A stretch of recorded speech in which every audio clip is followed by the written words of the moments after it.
Olá pessoal, uma boa tarde a todos. Na aula de hoje a gente vai estudar o processo de reprodução dos seres vivos. Na realidade a gente vai se ater ao processo de reprodução humana. A gente vai entender como é que ocorre o processo de reprodução nos seres vivos e vai conhecer também as características do sistema genital feminino e o sistema genital masculino. Vamos ver o ciclo menstrual e vamos ver também estudar os ciclos de formação das células reprodutivas, que a gente conhece como gametas. Pessoal, então vamos lá. Nesse nosso novo módulo, nós vamos conhecer um dos principais processos fisiológicos que ocorrem aí nos seres vivos e que são importantes para a perpetuação das espécies, né? Para o aumento da quantidade de seres vivos existentes em um determinado ambiente, que é justamente o processo de reprodução. Aqui a gente vai se direcionar ao processo de reprodução em humanos. A gente vai entender como ocorre o processo de reprodução, a gente vai conhecer quais são os principais ciclos hormonais relacionados ao processo da reprodução humana e a gente vai entender como é que ocorre o processo de crescimento e desenvolvimento.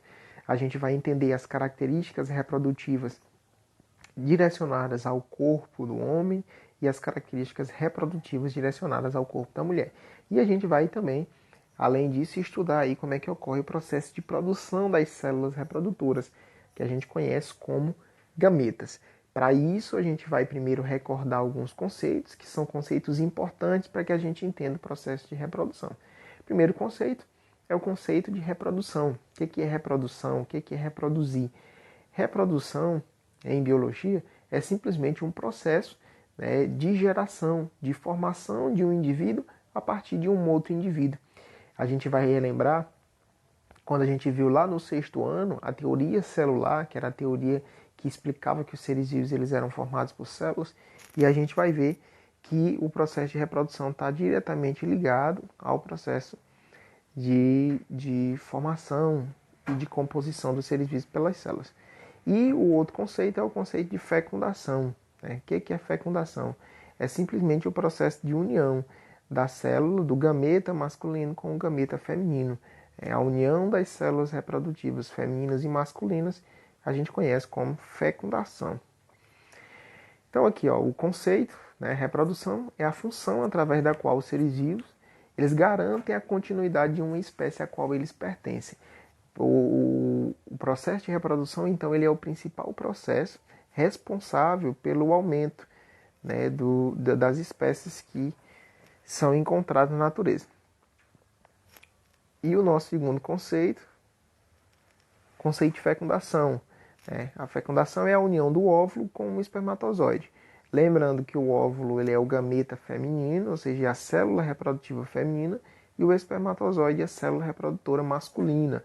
A união dessas duas células que vai resultar, né, em um ovo e o seu desenvolvimento vai formar o embrião, a gente conhece então como fecundação, certo?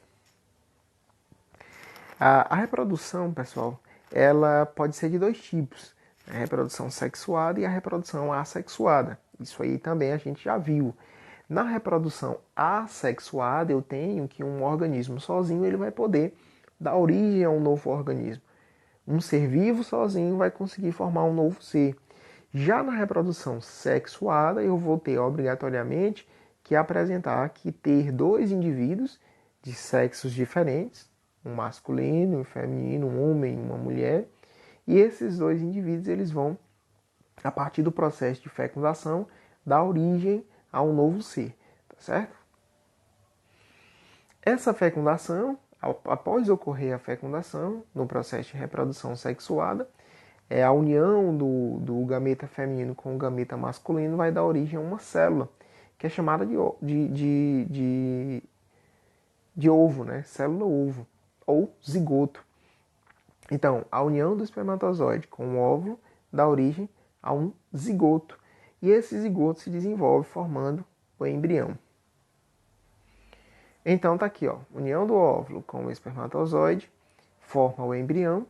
Esse embrião se desenvolve por um processo de diferenciação e de especialização das suas células e a partir daí então são formados os novos tecidos, são formadas as novas unidades desse organismo que está em desenvolvimento. Óvulo e espermatozoide são células que são produzidas pelos sistemas reprodutores. O óvulo produzido pelo sistema reprodutor feminino e o espermatozoide produzido pelo sistema reprodutor masculino. Mais à frente a gente vai entender como é que ocorre o processo de formação tanto do óvulo quanto do espermatozoide. A gente vai conhecer o ciclo de formação e desenvolvimento dessas duas células e vai entender basicamente como é que ocorre o processo de fecundação de forma bem mais específica. Outra característica importante é quando a gente fala de reprodução, a gente fala das características sexuais ou caracteres sexuais.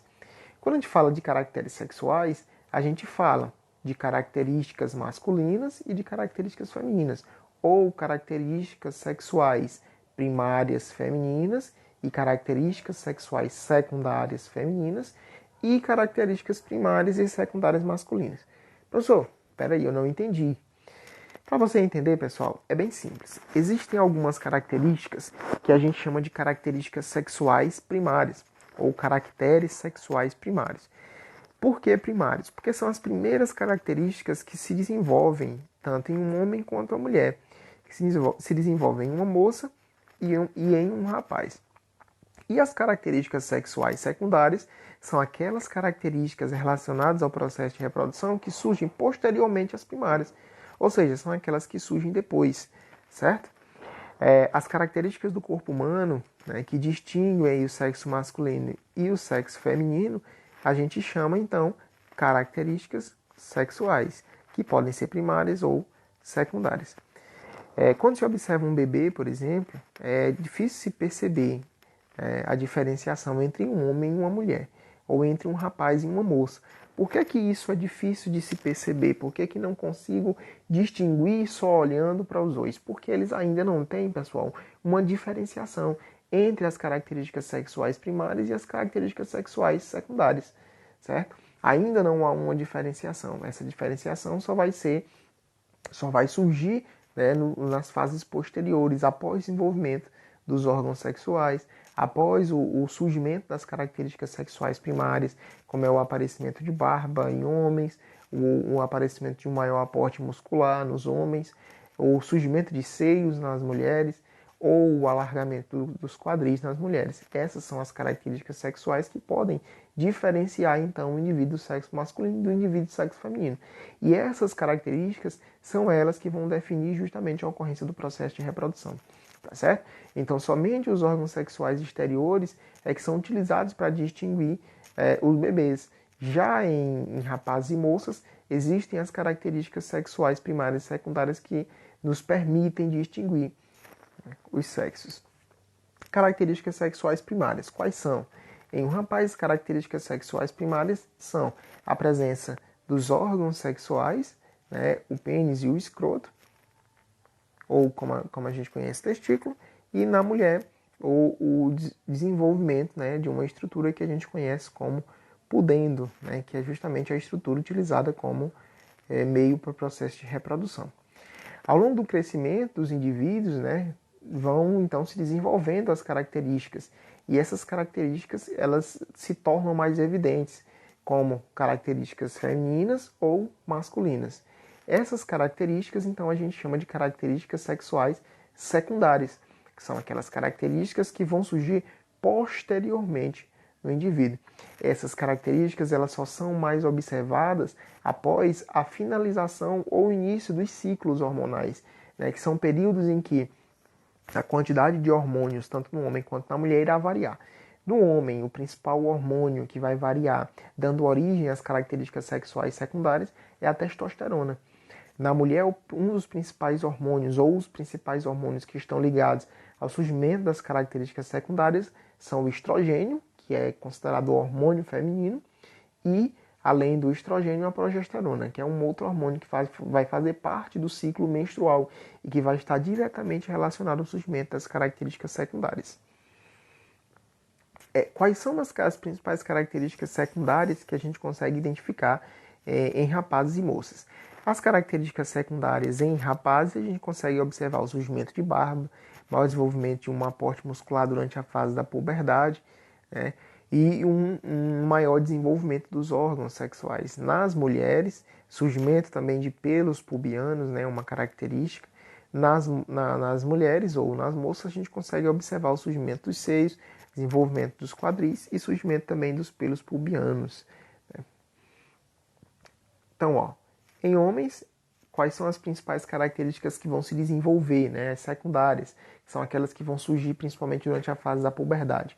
Irá ocorrer um maior desenvolvimento dos órgãos genitais, a voz ela ficará mais grave, isso por conta da testosterona, pelos nas zonas púbicas e nas axilas vão ser mais proeminentes, no rosto, formando a barba, desenvolvimento de músculos, né, ombros mais largos e o surgimento de acnes, que vai variar de um indivíduo para o outro, né? As acnes que a gente conhece como espinhas, que são formadas aí por inflamações nos ductos, né, dos tubos das glândulas sebáceas, que são glândulas que são encontradas na nossa pele e que são responsáveis aí pela produção do sebo, que é uma substância que deixa a pele mais oleosa, que hidrata a nossa pele e que tem aí funções, então, principalmente de proteção.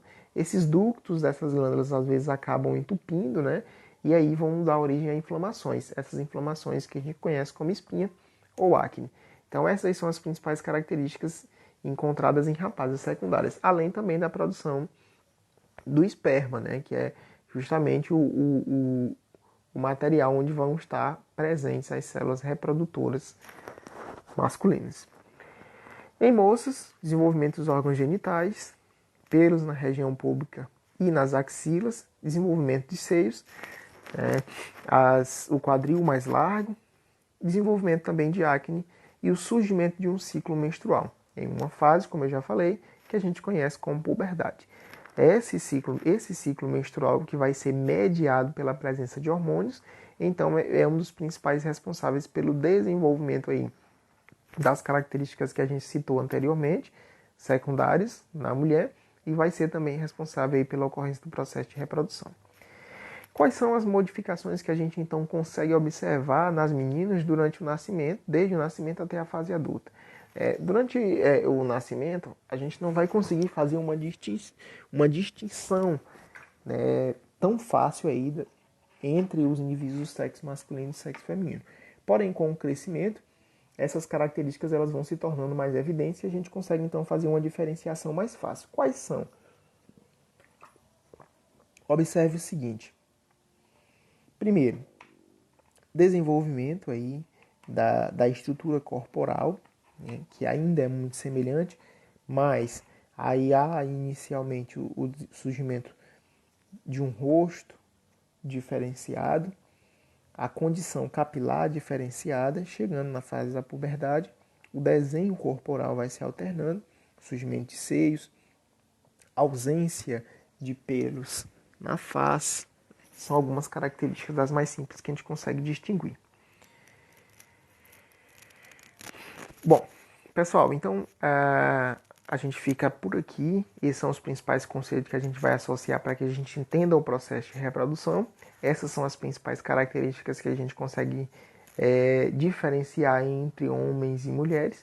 E são as características aí que vão então fazer com que o processo de reprodução ele ocorra e fazer então a diferenciação, né, do sistema reprodutor masculino e do sistema reprodutor feminino. Na nossa próxima aula a gente vai ver aí, vai continuar falando sobre o processo de reprodução e a gente vai ver como é que ocorre basicamente o processo de produção dos gametas masculino e feminino. Então até lá!